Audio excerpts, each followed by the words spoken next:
All right, so today we're going to be taking a deep dive into John 2, 1 through 25. Okay. And we're going to be exploring something that, might seem really simple. Okay. But that's how pronouncing each word distinctly hmm can unlock, like, a deeper understanding of this passage. Wow. Yeah, it's kind of like having, like, a built-in Bible study guide. Uh-huh. It helps you to notice details that you might otherwise miss. Yeah, I can see that. So we're starting off at a wedding in Cana. Okay. They've run out of wine.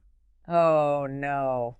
Total disaster. Yeah. Right. But then Yeah. Jesus steps in. That's right. And this isn't just any miracle. This is his first public miracle. Right. Why do you think John chose this story to start off his gospel? Well, if we look closely at the text, it says the wine ran out on the third day. Okay. And some scholars believe that this might be a subtle hint at the resurrection, Interesting. which also happened on the third day. Okay. Yeah. And then there's also the abundance of the wine, like 6 huge stone jars Yeah, full. a lot of wine. Yeah. Could be a foreshadowing of the overwhelming grace that Jesus offers. Yeah, I can see that. Okay, but I've always been curious about Jesus' response to Mary. He Uh-huh. says, "Woman, what have I to do with thee? Mine hour is not yet come." Yeah. Seems a little harsh, don't you think? It's definitely a phrase that makes you pause. Yeah.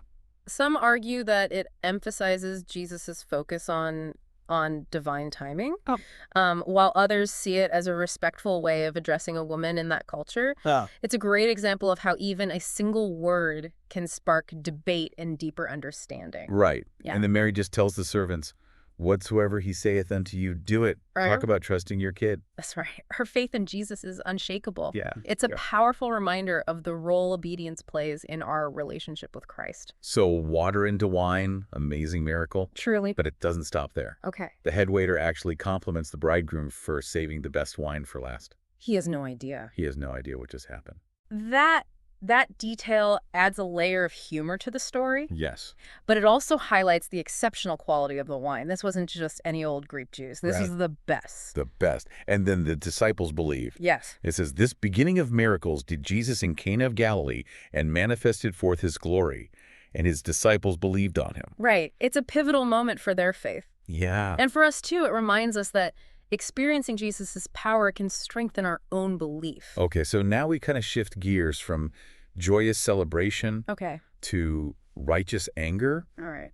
Jesus enters the temple in Jerusalem and finds it full of merchants and money changers. So it's a stark contrast to the wedding scene, Yes. showing the breadth of Jesus' character. He's not Yeah. just about miracles and good times. He's fiercely protective of what's sacred. Yeah, and his reaction is intense. Oh, yeah. He makes a whip and drives them all out, saying, "Make not my father's house an house of merchandise." What's fascinating is how some scholars connect this to the Old Testament prophets, who also condemned the exploitation of the temple.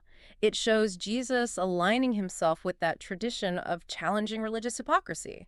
So it's not just about cleaning up a messy market. Right. It's a deeply symbolic act. Yes. But then the Jewish leaders demand a sign from Jesus, proof of his authority. Yeah. And his response is cryptic.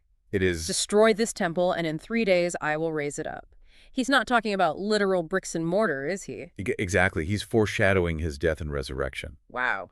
But just like you said about pronouncing each word distinctly, Right. if you only focus on the surface meaning, you miss the deeper message. That's right. This passage is full of those hidden layers. Yes. And even though the Jewish leaders didn't understand it at the time, Right. for us it adds a whole other dimension to the story. It's like a puzzle, each piece revealing more of who Jesus is. But before we move on, there's that final line that always makes me think. "But Jesus did not commit himself unto them, because he knew all men, and needed not that any should testify of man, for he knew what was in man." Yeah. It's kind of unsettling, isn't it? It is. It challenges our notions of privacy and raises questions about our relationship with a God who knows our deepest thoughts. Yeah. Yeah. And that brings us to the end of part 1 of our deep dive into John 2, 1 through 25. Okay. We've journeyed from a joyful wedding to a tense confrontation in the temple and glimpsed the depth of Jesus' understanding of human nature. In the next part, we'll explore how this passage, with its attention to detail and nuanced language, speaks to us today. Okay. What can we learn from these events, and how can we apply those lessons to our own lives? Sounds good. So we've unpacked the story, but now the question is, like, what does it all mean for us? Right. How can we take these events from like 2,000 years ago and apply them to our lives today. Well, one thing that jumps out to me is the importance of paying attention, like we've been doing with the text itself. Right. Mary tells the servants, "Whatsoever he saith unto you, do it." Yeah. It's a simple instruction, Uh-huh. but it highlights the power of obedience, Right. even when we don't fully understand what's happening. Right. It's about trusting that Jesus knows what he's doing, Yeah. even if it seems a little strange at the time. Yeah, and maybe that's a good reminder for us when Yeah. we read scripture.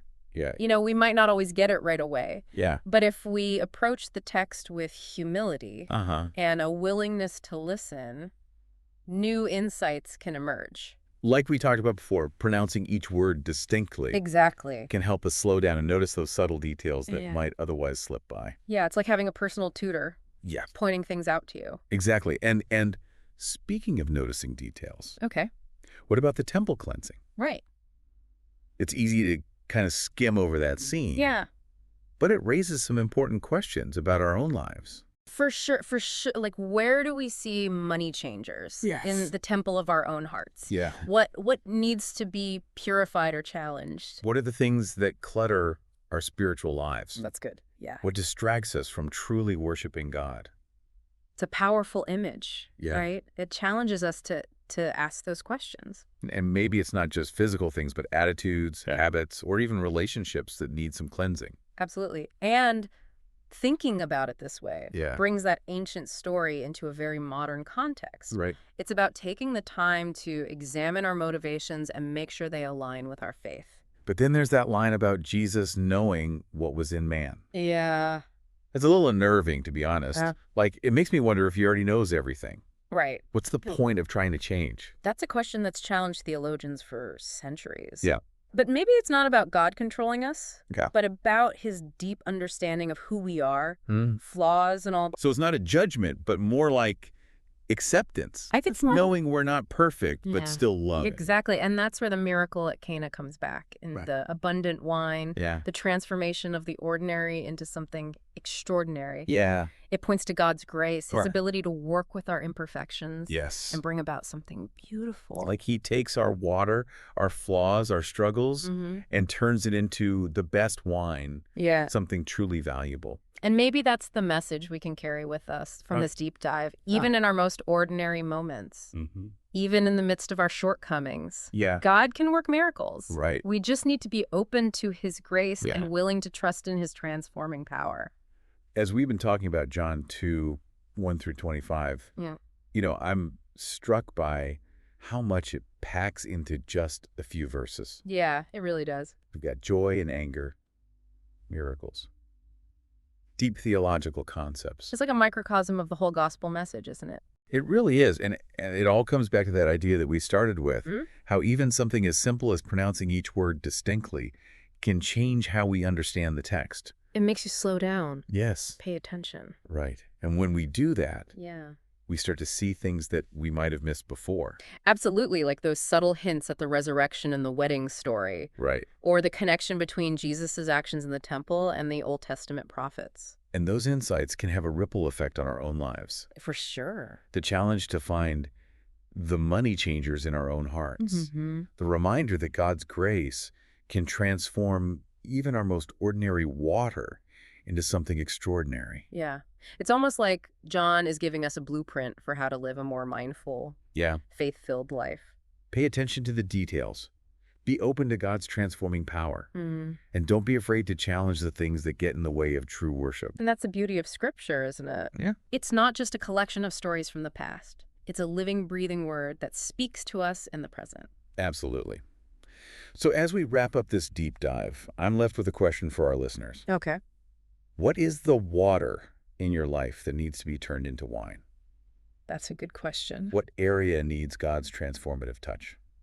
Maybe it's a relationship that needs healing, a habit that needs breaking, or a fear that needs conquering. Whatever it is, remember that God is in the business of miracles. Right. He sees your water and he's ready to turn it into something beautiful. And remember, sometimes the key to unlocking those miracles is simply slowing down, paying attention, and pronouncing each word of truth with intention and clarity. Well said.